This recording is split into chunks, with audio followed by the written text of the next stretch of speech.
இந்த வீடியோவின் மூலமாக மீண்டும் உங்களை சந்திப்பது எனக்கு பெருமகிழ்ச்சி அளிக்கிறது.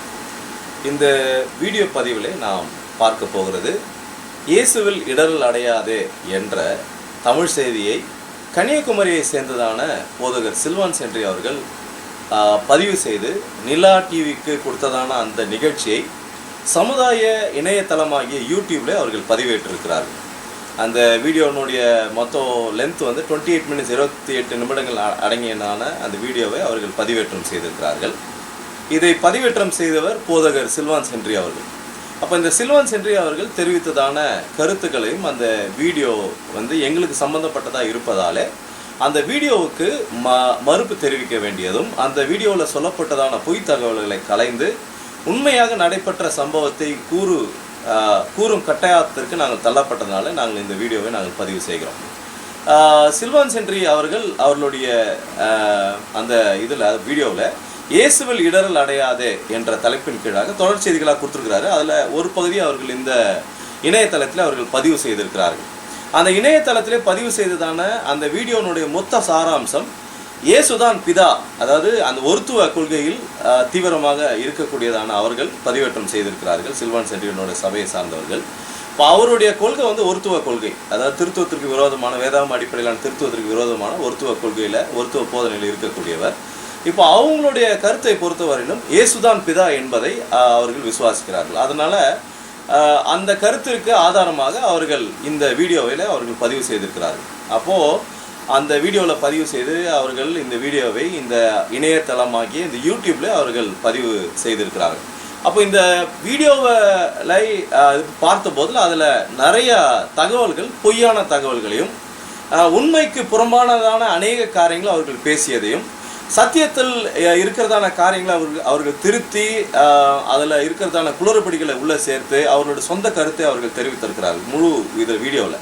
அதனால் நாம் அந்த வீடியோவை நாம் பார்த்து அந்த வீடியோவை பகுத்தறிந்து அந்த வீடியோவை பகுதிகளாக பிரித்து அதற்கான மறுப்புகளை வேதாகம அடிப்படையிலான பதிலை நாம் அவர்களுக்கு தெரிவிக்க போகிறோம். அதற்காக தான் நாம் இந்த வீடியோ போடுறோம். இதில் முதல் பகுதியில் இதில் முதல் பகுதியில் அறிமுகமாக அவர்கள் கொடுத்ததான அந்த பின்னணி, அதாவது இயேசுதான் பிதா என்பதற்கு அவர்கள் தெரிவித்ததான ஆதாரங்களை நாம் பார்க்க போகிறோம். ஆனால் அதற்கு முன்பதாக அந்த வீடியோவில் அவர் பேசியதான செய்திக்கு சம்பந்தமில்லாத ஒரு காரியத்தை அவர் இந்த வீடியோனுடைய முடிவில் ஐயா செய்தார்கள். அதுதான் எங்களை இந்த வீடியோ பதிவு செய்வதற்கு தூண்டியதற்கான காரணம். அவர் அந்த வீடியோனுடைய முடிவில் 26வது நிமிடத்தில் இருந்து அவங்களுடைய வீடியோவில் 26வது நிமிடத்தில் அவர் ஒரு காரியத்தை குறித்து ஐயா அவர்கள் பதிவு செய்திருக்கிறார். ஒரு விஷயத்தை குறித்து, அதாவது நடைபெற்றதான கோயம்புத்தூருக்கு நாங்கள் ஒரு டிபேட்டுக்கு போயிருந்தோம். அந்த டிபேட்டில் நடைபெற்றதாக ஐயா கூறியதான சில தகவல்களை நாம் முதலாவதாக எடுத்து ஆராய்ந்து பார்த்து இதில் எவ்வளவு உண்மை இருக்கிறது என்பதை நாம் ஆராய்ந்து பார்க்க போகிறோம். அப்போது முதலாவதாக நீங்கள் அறிந்து கொள்ள வேண்டியது அந்த டிபேட் நடைபெற்ற பின்னணி மற்ற எல்லாத்தையும் நான் அதுக்கு அப்புறம் உங்களுக்கு விளக்கி எடுத்து காண்பிக்கிறேன். அதுக்கு போகிறதுக்கு முன்னாடி நாம் அவர்களுடைய அதாவது சில்வான் சென்ட்ரி அவர்கள் இயேசுவில் இடரல் அடையாதே என்று இணையதளத்தில் பதிவேற்றதான அந்த வீடியோனோட அந்த கிளிப்பை இப்போ தான் இது பண்ண போகிறோம், பார்க்க போகிறோம். அதை நீங்கள் கவனமாக கேளுங்கள். அதில் இருக்கிறதான காரியங்களை நாம் பின்பதாக எடுத்து ஆராய்ந்து பார்த்து உண்மைகளை அறிந்து கொள்ள போகிறோம். Let's just watch that clip. தேவன் சொல்லுவாங்க. நாங்கள் கோயம்புத்தூர்ல ஒரு டிபேட்டுக்கு போயிருந்தோம். தேவன் ஒருவரா திருத்துவரான் மூரான் திருத்துவம் என்று பேச வந்திருந்த சகோதரர் எங்களிடம் சொன்னார், உங்க தேவன் வேறு எங்க தேவன் வேறு. நான் கேட்டேன், பிரதர் எங்களுக்கு தேவன் கர்த்தராய் இயேசு கிறிஸ்து, உங்க தேவனுக்கு பேர் என்னன்னு கேட்டான். இப்ப அதுலயே சொல்லல. அடுத்த கேள்வி, எப்பவும் சொன்னாங்க பிதாகுமாரன் பரிசுத்தாவின் நாமத்துல வாழ்த்துகிறோம் செய்கிறோம், பிதாகுமாரன் பரிசுத்தாவில ஆசீர்வதிக்கிறோம்னு சொன்னாங்க. கேட்டோம், ஆண்டவரே கேட்டோம், சகோதரே கர்த்தரே ஸ்தோத்திரம், நீங்க சொல்ற பிதாகுமாரன் பரிசுத்தாவி ஒரே தேவன்னு சொல்றீங்களே, பிதாவும் குமாரனும் பரிசுத்தாவியும் 3 பேர் ஒரே தேவன்னு சொல்லுகிறீங்களே, அந்த ஒருவர் யாருன்னு கேட்டோம். பதிலே அவருடைய பேர் என்னன்னு கேட்டோம், பதிலே சொல்லல. இப்படியாக அவங்க அந்த கான்ஃபரன்ஸை முடிச்சாங்க.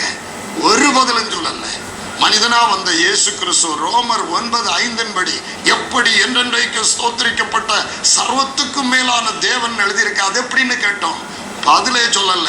கர்த்தருக்கு ஸ்தோத்திரம். அன்பு தேவ பிள்ளைகளே, இயேசு கிறிஸ்துவின் இடர்கள் அடையாதிருக்கிறவன் பாக்கியவான். இயேசு கிறிஸ்துவே மெய்யான தேவன், நித்திய ஜீவனுமானவர். இயேசு கிறிஸ்துவே நம்முடைய தேவனும் இரட்சகருமானவர். இயேசு கிறிஸ்துவே மகா தேவனும் இரட்சகருமானவர். இயேசு கிறிஸ்து ஒருவரை மூன்று மகிமையுடைய ஒரே நபராக நியாயாதிபதியாகவும் ராஜாவாகவும் பரிசுத்தவானாகவும் வரப்போகிறார். ஆயத்தப்படும். கர்த்தர் உங்களை ஆசீர்வதிப்பாராக. ஆமென். ஸோ நீங்கள் பார்த்து தானே இந்த இதில் வீடியோ கிளிப்பில் ஐயா அவர்கள் தெரிவித்த கருத்துக்களை நீங்கள் கேட்டீர்கள். அப்போ அவர் சொன்னார், கோயம்புத்தூருக்கு நாங்கள் ஒரு டிபேட்டுக்கு போயிருந்தோம். அந்த டிபேட்டு தேவன் ஒருவரா, திருத்துவரா, மூவரா என்று சொல்லி அந்த டிபேட் நடைபெற்றதாக ஐயா அவருடைய கருத்தை ஐயா அவர்கள் பதிவு செய்திருக்கிறார். இப்போ இந்த வீடியோ குறித்து நாம் தொடர்ந்து பார்க்கறதுக்கு முன்னாடி ஒரு விஷயத்தை நாம் அறிந்து கொள்ள வேண்டும். நடைபெற்றதாக சொல்கிறதான இந்த விவாதத்தை குறித்து அவர்கள் உண்மை பேசுகிறார்களா என்பதை நீங்கள் நடைபெற்றதான விவாதத்தினுடைய பதிவுகளை வைத்து பார்க்கின்ற பொழுது இவர்கள் அப்பட்டமாக பொய் பேசுகிறது தெளிவாக தெரிகிறது. இவங்க பேசுறது பொய் தகவல், பொய். அது லிட்டரலாக சொல்ல போனால் இட்ஸ் அ லை. பொய் கூறி ஒரு காரியத்தை இவர்கள் பதிவு செய்வதற்கான அவசியம் என்னன்னு எனக்கு தெரியல. ஏன்னு கேட்டால், கோயம்புத்தூர் நடைபெற்ற விவாதம் ஒரு ஸ்ட்ரக்சர்டாக நடைபெற்றதான விவாதம். அநேக கடிதங்கள் பரிமாற்றங்கள், பல சுற்று பேச்சுவார்த்தை நடந்ததான ஒரு விவாதத்தில் ஐயா அவர்கள் பங்கு பெற்றார்கள். அப்போது அவர்கள் பங்கு பெற்றதான அந்த விவாதத்தை குறித்து 10 மாதம் கழித்து அவர் பேசுகிறாங்கன்னா அவர்கள் உண்மையை குறித்து பேசணும். ஏன் உண்மையை சொல்கிறதுக்கு ஏன் இவங்களுக்கு அவ்வளோ கசக்குதுன்னு தெரில. எல்லாம் சத்தியத்தின் வழி பேசுகிறோம், நாங்கள் தான் அப்போஸ்தலர் வழி வந்தவங்க, மற்ற எல்லாருமே பாபிலோன் வழி வந்தவங்க, அவ்வளோ சாடுகிற இவர்கள், அவ்வளோ உறுதியாக பேசக்கூடிய இவர்கள், அவ்வளோ ஸ்ட்ராங்காக பொய்யை பேசுகிறவங்க ஏன் ஒரு எல்லா காரியத்திலுமே ஒரு பொய்யை அவர்கள் தெரிவிக்கிறார்கள் தான் புரியல. அது ரொம்ப வருத்தத்தை ஏற்படுத்துகிறது. ஐயா போன்றவர்கள் அவர்களுடைய வயது, அவர்களுடைய அந்த அந்தஸ்திற்கு இந்த மாதிரியான அதாவது இதில் பொய் கூறி இதை ஒரு இணையதளத்தில் இது பண்ணுறது பதிவேற்றுறது ஏற்புடையதா இல்லை. ஏன்னு கேட்டால், நடைபெற்றதான அந்த விவாதமானது இவர்களை நாங்கள் விவாதத்திற்கு அழைச்சோம். போதகர் சில்வான் சென்றிய கன்னியாகுமரி சேர்ந்த அவரை நாங்கள் விவாதத்திற்கு அழைக்கவில்லை. அவர்களை விவாதத்திற்கு அழைத்தவர் வேற ஒருவர். ஐயா அவர்கள் அந்த குழுவில் உறுப்பினராக வந்தார்கள். ஸோ இவங்க is not directly connected with debate. அந்த நடைபெற்றதான விவாதத்திற்கு இவங்களுக்கு சம்மந்தம் இல்லை. அந்த வந்த குழுவில் ஒரு உறுப்பினராக ஐயா அவர்கள் வந்தார். ஸோ அதனால் நாங்கள் போன டிபேட் அவரே நடத்தின மாதிரி ஐயா சொல்கிறாரு. அது முதல் தவறு. அது அப்படி இல்லை. அவர் அந்த குழுவில் ஒரு நபராக அவர்கள் வந்திருந்தார்கள். அடுத்ததாக இந்த விவாதத்தை குறித்து பேசுகிற ஐயா அவர்கள் ஒரு காரியத்தை புரிஞ்சுக்கணும். இந்த விவாதத்திற்கு ஒரு பின்னணி இருந்துச்சு. ஏன் இந்த விவாதம் நடைபெற்றது? இவர் கூறுவதான அந்த விவாதம் அக்டோபர் மாதம் கோயம்புத்தூரில் வைத்து நடைபெற்றது. 2013ஆம் ஆண்டு நடைபெற்றதான விவாதம். அப்போ அந்த விவாதத்துக்கு ஒரு ஸ்ட்ரக்சர் இருந்துச்சுன்னா அந்த விவாதத்திற்கான கடிதங்கள் ஒப்பந்தம் ஒன்று செய்யப்பட்டு, அந்த ஒப்பந்தத்திற்கு 2 தரப்பினரும், ஒருத்துவத்திலிருந்து வந்ததான ஐயாவனுடைய குழுவை சார்ந்ததான தலைவரும், திருத்துவத்திலிருந்து பேசின அதாவது ஒருத்துவத்தை மறுத்து பேசுறதான அந்த குழுவில் இருந்ததான நானும், இருவரும் கையெழுத்திட்டு ஒப்பந்தத்தை கையெழுத்திட்டு தலைப்பை ஒப்புக்கொண்ட தலைப்பின் கீழாக விவாதம் நடத்துவதற்காக அந்த இடத்துல நாங்கள் செஞ்சோம். கோயம்புத்தூர் நடைபெற்ற விவாதம்.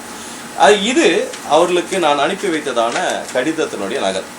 இது 4/9/2013 அன்று அவர்களுக்கு எழுதி அனுப்பினதான கடிதம். இதுக்கு முன்னாடி இருக்கிறதான கடிதங்கள், இதுக்கு முன்னாடி ஒரு 3 கடிதங்கள் நான் அவங்களுக்கு எழுதி அனுப்பியிருந்தோம். அதில் தலைப்புகள் குறித்து பேசணும். தலைப்புகள் குறித்து முடிவு செய்தது இப்பொழுது நான் படித்து காண்பிக்க விரும்புகிறேன். இந்த 4/9/2013ஆம் ஆண்டு எழுதினதான அந்த கடிதத்தினுடைய 2ஆம் பக்கத்தில், 2வது இதில் பக்கத்தில், செகண்ட் பத்தியில் 2ஆம் விவாத தலைப்பு, ஒருத்துவ போதனை வேதாகம அடிப்படையிலானதா? அதுதான் தலைப்பு. ஒருத்துவ போதனை வேதாகம அடிப்படையிலானதா? இது குழு விவாதமாக நடைபெறும். எங்கள் சார்பாக 3 பேரும், உங்கள் சார்பாக 3 பேரும் பங்கேற்க வேண்டும். இதுதான் தலைப்பு. தலைப்பு திரும்பி நல்லா புரிஞ்சுக்கணும். தலைப்பு ஒப்புக்கொண்ட தலைப்பு என்னன்னு அவங்களும் ஒப்புக்கொண்ட தலைப்பு. ஒருத்துவ போதனை வேதாகம அடிப்படையிலானதா? இதுதான் தலைப்பு. இவர்களுடைய ஐயா குழுனுடைய உறுப்பினராக மாத்திரம்தான் வந்தார். குழு தலைவர், இவர்களுடைய குழு தலைவராக இருந்த அவர் விவாத ஒப்புதல் கடிதத்தில் அவர் கையெழுத்து போட்டு கொடுத்து, ஒப்புக்கொண்ட தலைப்பில் நான் பேசுறதுக்கு தயாராக இருக்கணும்னா ஒரு கையெழுத்து போட்டு கொடுத்ததான ஒப்பந்த கடிதம். இது கையில், இது 2 ஆதாரம். ஸோ இந்த ஆதாரங்களை வைத்து பார்க்கும்போது ஐயா கூறினது, தலைப்பை பற்றி பேசுனது பொய். நம்பர் 1 பொய்.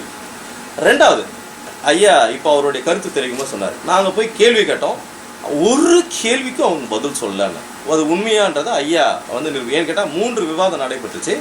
எதில் கேள்விக்கு பதில் சொல்ல, எதில் இவர் ஏன் கேள்வி கேட்டாருன்றதெல்லாம் நீங்கள் புரிஞ்சுக்கணும். இப்போது 2வது அதே கடிதத்தில் 3வது பக்கத்தில், அதே கடிதத்தில் 3வது இதில் பக்கத்தில் 2வது பத்தியில் 1ஆம் நாள் நடைபெறும் 2ஆம் மதியம் விவாதத்திலும் ஒருத்துவ போதனையை நீங்கள் நிரூபிக்க போகிறீர்கள், நாங்கள் மறுத்து பேச போகிறோம்.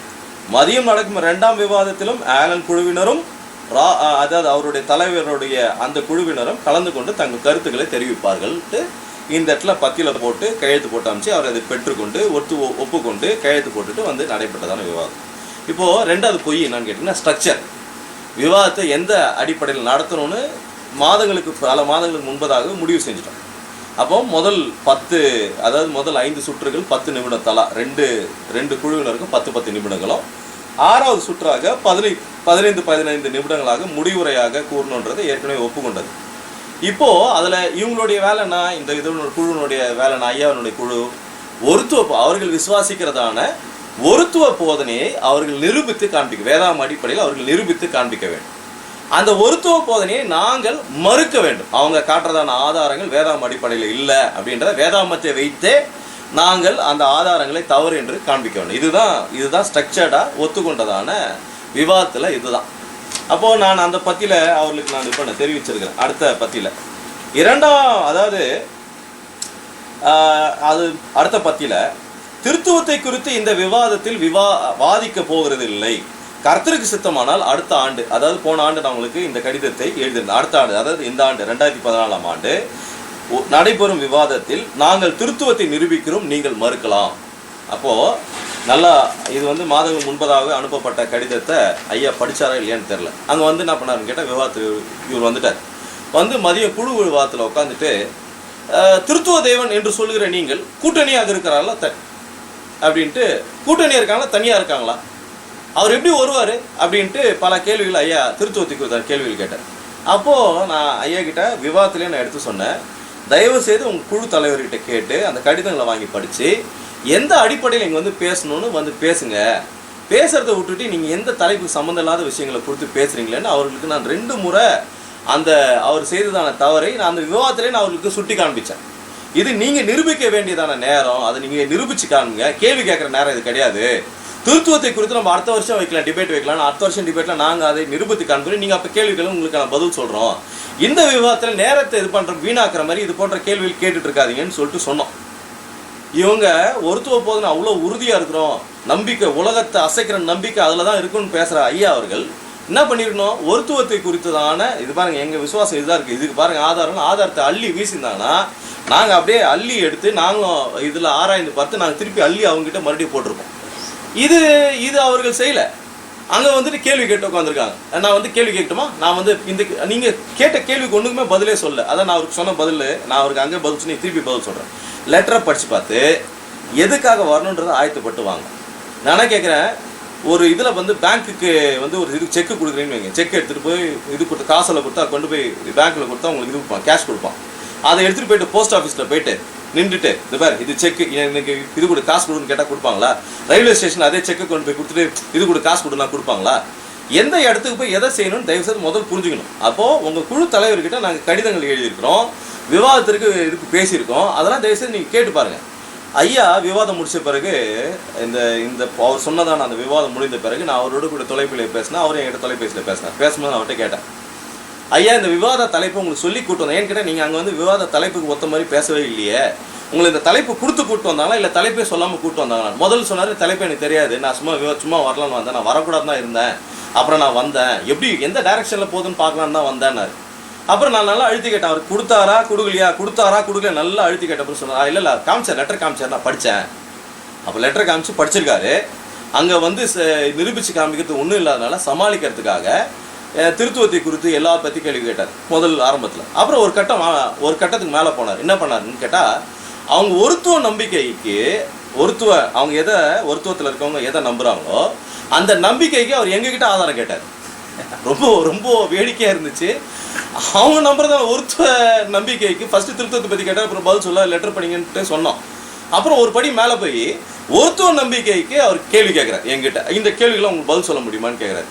அது கேள்வி பதில் நேரமாக வைக்கிறதுக்கான இது கிடையாது, நேரம் கிடையாது. இட் வாஸ் குழு ஆய்வு, இது ஏற்கனவே முடிவு செய்தது. அப்போது எனக்கு இப்போ கூட தெரியல அவர் ஒருவேளை இந்த லெட்டர் படிச்சாரா இல்லை அவர் குழு தலைவர் என்ன சொல்லி கூப்பிட்டு வந்தார். அவர் நிறைய அவருடைய குழு தலைவர் வந்து நிறைய குளறுபடிகள் செய்கிறவர். அதனால் அவருடைய குழு தலைவர் கீழே அவர் வந்ததுனால ஒருவேளை அவருக்கு என்ன சொல்லி கூப்பிட்டு வந்தாங்கன்னு தெரியல. ஐயா வந்து அங்கே உளறிட்டு போனது ஐயாவுக்கு நல்லா தெரியும். அவர் அப்புறம் புனிச்ச பிறகு சொன்னார், நான் அவர்கிட்ட கேட்டால் அவர் லெட்டர் படிச்சிருக்காருன்னு தான் அவரும் சொன்னார். ஒருவேளை மறுப்பு தெரிவிப்பார்கள்னாலும் அதுக்கான ஆதாரத்தை நான் உங்களுக்கு எடுத்து அடுத்த வீடியோவில் நான் உங்களுக்கு எடுத்து இதில் காண்பிக்க விரும்புகிறேன். அப்போ தலைப்பில் போய் ரெண்டாவது அந்த நடைபெற்ற ஸ்ட்ரக்சரில் போய் இவர் கேள்வி கேட்கறதுக்கு அங்கே வரல, நிரூபிக்கிறதுக்காக வந்தாங்கன்றது நீங்கள் தயவுசெய்து புரிந்து கொள்ளுங்கள். இதை நான் கண்டிப்பாக பதிவேற்றம் செய்யணும். ஏன்னு கேட்டால் அவங்க சொல்கிற போய் அப்படியே விட்டுட்டோம்னா அவங்க வந்து அதை உண்மை என்று அவர்கள் இது பண்ணி கொள்கிறாங்க, நினைத்து கொள்கிறாங்க. ஃபர்ஸ்ட். ரெண்டாவது வந்து ஹி லைட் அபவுட் இது. மூன்றாவதாக தேர்ட் திங், இந்த இதில் வீடியோவில் பார்த்து ஒரு கேள்விக்கும் அவர்கள் பதில் சொல்லவில்லைன்னு ஐயா கான்ஸ்டண்ட்டாக அது சொன்னார். அவர் கேட்ட இப்போ அது வந்து மூன்று விஷயங்கள் வச்சார். முதல் சொன்னது வந்து கேள்வி கிடையாது, ஒரு ஸ்டேட்மெண்ட். நான் வந்து அந்த விவாதத்தின் போது நடைபெற்ற அந்த இதில் விவாதத்தின் போது நான் என்ன பண்ணேன்னா, நீங்கள் ஆராதிக்கிற தேவன் வேற, நான் ஆராதிக்கிற தேவன் வேறன்னு அவர் சொன்னதா சொல்லி, அப்புறம் அவர் சொல்கிறார் நான் அங்கே ஆராதிக்கிற தேவன் இதில் இருக்கார், வேதாமத்தில் இருக்கார், நீங்கள் ஆராதிக்கிற தேவன் எங்கன்னு கேட்டோன்னு நான் பதில் சொல்லலைன்ற மாதிரி ஐயா அந்த இடத்துல பதிவு செஞ்சதை நீங்கள் கேட்டிருப்பீங்க. ஆனால் நடைபெற்ற உண்மை அது இல்லை. நான் வேதாம அடிப்படையில் தேவன் ஒருவராக இருக்கிறார், தேவன் 3 நபர்களாக இருக்கிறார்ன்றதை வேதாம அடிப்படையில் எடுத்த ஆதாரங்களை காமிச்சிட்டு அவங்ககிட்ட ஸ்டேட்மெண்ட்டாக சொன்னேன்.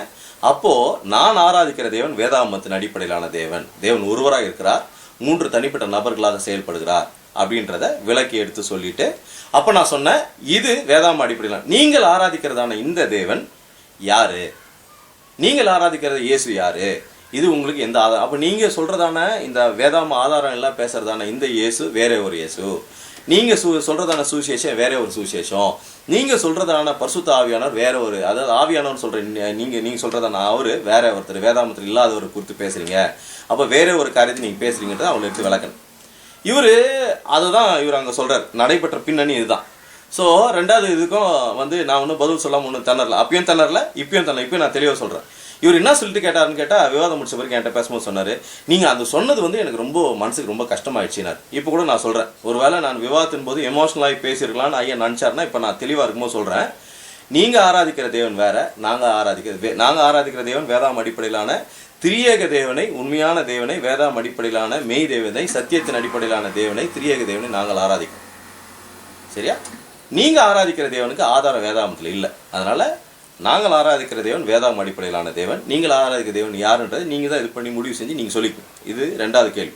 மூன்றாவதாக சொன்னார், மனிதனாய் வந்ததான இயேசு ரோமர் 9:5 எப்பொழுது தேவனானார்?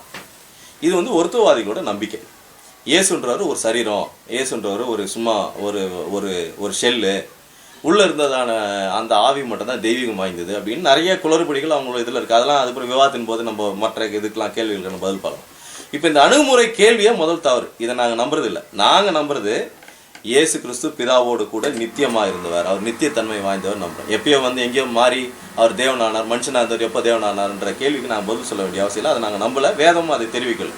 ரோமர் 9:5 இல்லை ரோமர் 9 முழுசுமாக எடுத்து படித்து பார்த்தீங்கன்னா கூட ஐயா கேட்குறதான அணுகுமுறையின்படி அவர் சொல்கிறதான அந்த கருத்து அங்கே கிடையாது, பைபிளில் இல்லை. அவர் அங்கேயும் வழக்கம் போல் இப்போ எப்படி தலைப்பை இது பண்ணி புரட்டி பேசினா அதேமாதிரி அவர் அங்கே இருக்கிற விஷயத்தை கூட அவங்களோட சொந்த கருத்தை உள்ளே புகுத்துணுன்றதுக்காக புரட்டி பேசுகிறதான போயிடுது. அப்புறம் கேட்டார், நாங்கள் நாமத்தை கேட்டோம், அவங்க நாமத்தை சொல்லவே இல்லை. நாங்கள் நாமத்தை சொல்லவே இல்லை. சரி இவங்களுக்கு என்ன நாமத்தை குறித்து இவங்க சொன்னாங்க? இயேசு கிறிஸ்துன்னு நாங்கள் சொன்னோம், இயேசுன்ற நாமத்தை பற்றி சொன்னோம்னா ரைட். இவர்கள் அதாவது இவருடைய குழு தலைவர் இருந்தவர் குளறுபடிகள் நிறையா செஞ்சு, முன்னாடி இருந்ததான விவாதத்தில் நிறைய குளறுபடிகள் பொய்லாம் நிறைய செஞ்சு அவர் வெளியிட்டதான ஒரு டிவிடியில் அவர் வந்து பதிவேற்றம் செஞ்சிருக்கிறார். ஒரு விஷயத்தை நான் அது படிக்கிறேன், நல்லா கேளுங்க. இயேசு யார் என்று அறிவதாலும் அவரை விசுவாசிப்பதாலும் ரட்சிப்பு வரவே வராது. இயேசு யார் என்று அறிவதாலும் அவரை விசுவாசிப்பதாலும் ரட்சிப்பு வரவே வராது அப்படின்றத அவங்க பதிவேற்றம். இப்போ ஐயா வந்து விளக்கணும். ஐயா இதுக்கு முன்னாடி இன்னும் ஒரு 2 இதில் யூடியூப்பில் 2 இது போட்டிருக்காங்க, செய்திகள் போட்டிருக்காங்க. அதில் என்ன போட்டிருக்காங்க? ஆராதனைக்குரிய தேவன் இயேசுன்னு போட்டிருக்காங்க. இவர் சொல்கிறாரு விசுவாசம், அவரை அறிவதாலும் அவரை விசுவாசிப்பதால் ரட்சிப்பு வராதுன்றார். இவர் சொல்றாரு அவர் தொழுகைக்குரிய தேவன் அவர் மட்டும் தான்ன்றாரு. இப்போ சொல்றாரு நாம. நான் கேட்குறேன், இதெல்லாம் கேட்குறேன், நீங்க நாமத்தை குறித்து கேட்குறேன். நீங்க அந்த நாமத்தை வைத்திருக்கிற நபர் பத்தி உங்களுக்கு தெரியலையே, அவர் யாருன்னு உங்களுக்கு தெரியலையே, வேதாம் அடிப்படையிலான அந்த நபர் யாருன்னு தெரியலையே. நீங்கள் நீங்கள் நீங்கள் நீங்கள் சொல்றதான உங்களுடைய தெய்வத்திற்கு அதாவது இப்போ உங்களுக்கு பெருசா பேர் தருது, நாமம்னா என்னன்னு தெரியுது, நாமத்தை பத்தி பேசுறீங்க, ஆனா யார் தெரியல, அந்த நபரை தெரியல. இந்த நபரை தெரியாம நாமத்தை மட்டும் தெரிந்திருக்கிறவர்களை குறித்து மத்திய 7ஆம் அதிகாரத்தில் நம்ம பார்க்குறோம். உம்முடைய நாமத்தினால் வெறும் நாமத்தை மட்டும் அறிந்து அவரை யாரும் தெரியாது, அவருடைய சித்தம் என்னன்னு சொல்லிட்டு தெரியாதவர்களுடைய நிலைமையை குறித்து மத்திய 7ஆம் அதிகாரத்தில் நம்மளால படித்து பார்க்க முடிகிறது. இவங்க அந்த கூட்டத்தை சார்ந்தவன்றது இப்போ ஐயா தன்னுடைய வாய்மொழியினால ஐயா சொல்லி பதிவு செஞ்சுட்டாரு. அதனால இப்போ நான் அதை விளக்கி காமிச்சு சொல்ல வேண்டிய அவசியம் இல்லை. ஸோ வெறும் நாமம் மட்டும் தெரியும், ஆனால் அதனுடைய பின்னணியில் இருக்கிறதான நபர் யாருன்னு தெரியாது. நபர் தெரியாதவர்களை வெறும் நாமம் மட்டும் தெரிந்து வைத்துக்கொண்டு செய்கிறதாக இவர்கள் பேசி கொண்டிருக்கிறார். அப்போது இதெல்லாம் முழுக்க முழுக்க பொய். அதாவது நாங்கள் பதில் சொல்லன்றது பொய். இப்போது எனக்கு இப்போ இந்த காரியங்கள்லாம் பதிவு செய்கிறது எனக்கு ஒரு விதத்தில் ஒரு மாதிரி கஷ்டமாக இருக்குது. ஏன்னு கேட்டிங்கன்னா இந்த காரியங்களை அவங்க பதிவேற்றம் செஞ்சதுனால இதுக்கு நாங்கள் பதில் அளிக்கும் போது அவங்களுக்கு தர்ம சங்கடம் ஏற்படும் எனக்கு நல்லா தெரியும். இந்த வீடியோ ஐயா பார்த்தபோது அவர்களுக்கு தர்ம சங்கடம் ஏற்படும் எனக்கு நன்றாக தெரியும். அவங்க ஏன் இந்த மாதிரியான காரியத்தில் அவங்க ஏன் இப்போ ஈடுபடுறாங்க? நடைபெற்ற விவாதத்தை குறித்து நாங்கள் இதுவரையும் எதுவுமே இது பண்ணல, வெளியிடல, எதுவும் சொல்ல. அது அவர்களை குறித்து அது யூடியூப்லேயோ மற்ற இணையதளங்களில் எங்கேயுமே எதுவும் பண்ணல. இது இல்லை என்ன சொல்கிறது, அது ஒரு பதிவேற்றம் எதுவும் பண்ணல. தேவையில்லாமல் இப்போ ஐயா இப்போ பதிவேற்றம் செஞ்சதில் அவருக்கு செய்திக்கு சம்மந்தம் இல்லாத ஒரு விஷயத்தை டிபேட்டை பற்றி அவர் பேசி அவர் பொய் கருத்தை தெரிவித்ததுனால இப்போ அந்த பொய்யை களைவதற்கும் பொய்யை தோல்வி உரிப்பதற்கும் நாங்கள் இந்த வீடியோவை செய்திருக்கிறோம். அதை நீங்கள் பார்த்து கொண்டிருக்கிறீர்கள். Please know that we have answered them. அவர்களுக்கு நாங்கள் பதில் சொல்லியிருக்கிறோம் என்பதை அங்கேயும் பதில் சொன்னோம், இனிமேல்ட்டும் பதில் சொல்வோம். எங்கே வேணாலும் நாங்கள் பதில் சொல்வதற்கு நாங்கள் ஆயத்தமாக இருக்கிறோம் என்பதை நீங்கள் தெளிவாக புரிந்து கொள்ளுங்கள். நான் இந்த இடத்துல அதை பதிவு செய்ய நான் ஆசைப்படுகிறேன். இப்போது என்னோட கேள்வி என்னன்னு கேட்டால், இவங்களை பொறுத்தவரை ஒருத்தவாதிகளை பொறுத்தவரையும் நாங்கள் மாத்திரம் தான் சத்தியத்தை கை கொள்கிறோம், நாங்கள் மாத்திரம்தான் தேவனை அறிந்திருக்கிறோம், நாங்கள் சொல்கிறதான் சத்தியம்னு சொல்லிட்டு அப்போஸ்தலர் வழியில் நாங்கள் மட்டும் தான் மார்க் தட்டி கொள்கிற இவர்கள் ஒரு பொய் சொல்லி தங்களுடைய கருத்தை பதிவு செய்வதற்கான காரணம் என்ன என்பதை நீங்கள் அறிந்து கொள்ள வேண்டும். யோசித்து பார்க்கலாம், சிந்திச்சு பார்க்கலாம், அவங்களே சிந்திச்சு பார்க்கலாம். திருத்துவத்தை நம்புகிறவர்கள் பார்க்கலாம், ஒருத்துவத்தை நம்புறவங்களும் இந்த வீடியோவை பார்க்கலாம். ஏன் இந்த மாதிரியான பொய் ஏன் சொல்லணுன்றதை நீங்கள் சிந்தித்து பாருங்கள். ஒன்று. ரெண்டாவது, பொய்யர்களை குறித்து வேதம் என்ன சொல்லுன்றதை இப்பொழுது நாம் ஒரு சில வசனங்களை இப்பொழுது நாம் வாசித்து கேட்க போகிறோம். வெளிப்படுத்தின விசேஷம் 21ஆம் அதிகாரம் 8ஆம் வசனத்தை இப்பொழுது நாம் வாசிக்க கேட்க போகிறோம். பயப்படுகிறவர்களும் அவிசுவாசிகளும் அருவருப்பானவர்களும் கொலை பாதகரும் விபச்சாரக்காரரும் சூனியக்காரரும் விக்கிரக ஆராதனைக்காரரும் பொய்யர் அனைவரும் 2ஆம் மரணமாகிய அக்னியும் கந்தமும் எரிகிற கடலிலே பங்கடைவார்கள் என்றார். அப்போ பொய்யர்கள் 2ஆம் அந்த மரணமாகிய அந்த ஆக்கினை தீர்ப்பை அடைவார்கள் என்று வேதம் தெளிவாக கூறுகிறது. பொய்க்குருவர்களை பற்றி இதான் பைபிள் சொல்லுது. இன்னொரு வசனத்தை கூட பார்க்கலாம். வெளிப்படுத்தின விசேஷம் 22ஆம் அதிகாரம் 15ஆம் வசனம். வெளிப்படுத்தின விசேஷம் 22ஆம் அதிகாரம் 15ஆம் வசனம். நாய்களும் சூனியக்காரரும் விபச்சாரக்காரரும் கொலை பாதகரும் விக்கிரகாராதனைக்காரரும் பொய்யை விரும்பி அதன்படி செய்கிற யாவரும் புறம்பே இருப்பார்கள். பொய்யை விரும்பி அதன்படி செய்கிறவர்கள் புறம்பா இருப்பார்கள். ஏன் இப்படி பொய் இவங்க ஏன் இந்த மாதிரி அது இதில் அந்த விரும்பி இதே பொய் தகவலை இதே பித்தலாட்டுகளை ஏன் செய்கிறாங்கன்னு எனக்கு புரியல. அப்போது இதை அவர்கள் சிந்தித்து பார்க்க வேண்டும் என்பதற்காக, அவர்கள் மனம் திரும்ப வேண்டும் என்பதற்காக தான் நாங்கள் இந்த பதிவை செய்கிறோம். இது ஏதோ ஒரு காழ்ப்புணர்ச்சியின் அடிப்படையிலோ அவர்களை குறித்து நான் ஏதோ டீக்ரேட் பண்ணி பேசணுன்றதுக்காக இல்லை. உண்மைன்றது ஒரு விஷயம் இருக்குது, அதை அவர்கள் புரிந்து கொள்ள வேண்டும். லெட்டும் அவர்களுடைய கருத்துக்களை அவர்கள் தெரிவிக்கலாம். உண்மையை குறித்து பேசுகிறோம், நாங்களும் சத்தியத்தின் அடிப்படையில் பேசுகிறோம். விவாதிக்கலாம், அது வேறு விஷயம். விவாதிப்பதற்காக ஏதோ ஒரு விஷயத்தை பதிவேற்றணும் செய்யணுன்றதுக்காக ஒரு பொய்யான ஒரு கேவலமான ஒரு பொய்யை குறித்து பேசுவது சரியா இல்லை. அப்போது ஃபர்ஸ்ட் விஷயம் நான் இந்த இடத்துல தெளிவுபடுத்த வேண்டியது, அவர்கள் அந்த விவாதத்தை குறித்து பேசினதான காரியத்தில் உண்மை இல்லை, அவர்கள் பொய் தகவலை தெரிவித்தார்கள் என்பதை நான் இந்த இடத்துல பதிவு செய்ய விரும்புகிறேன். அடுத்த பகுதியில் அடுத்த வீடியோவில் அடுத்த வீடியோனுடைய பகுதியில் அவர்களுடைய போதனை, அவர் ஐயா இயேசுவில் இடரல் அடையாதே என்று சொல்லி வைத்ததான ஆதாரங்கள், வேதாம ஆதாரங்களை நாம் எடுத்து ஆராய்ந்து பார்க்க போகிறோம். அதற்கான பதில்களை நாம் தொடர்ந்து பார்க்க போகிறோம். எல்லா கேள்விகளுக்கும் வேதாம அடிப்படையில் பதில் இருக்கிறது. நாம் பதிலை பார்க்க போகிறோம். We will see what is the truth. அப்போது சத்தியத்தை அறிவீர்கள், சத்தியம் உங்களை விடுதலையாக்கும் சொல்லிட்டு சொல்லப்பட்டிருக்கிறது. அவர்கள் பதிவேற்றம் செய்திருக்கிறார்கள். அதற்கான மறுப்பை தெரிவித்து வேதாம் அடிப்படையில் அவர்கள் எங்கே தவறுகிறார்கள் என்பதை சுட்டி காண்பித்து நம்ம அடுத்த வீடியோவில் தொடர்ந்து பார்க்க போகிறோம். இதுவரையிலும் எங்களோடு கூட இணைந்திருந்து இந்த நிதானித்து பாருங்கள் நிகழ்ச்சியின் மூலமாக பதிவேற்றம் செய்யப்பட்டதான இந்த வீடியோவை பார்த்தவங்களை தேவன் ஆசீர்வதிப்பாராக.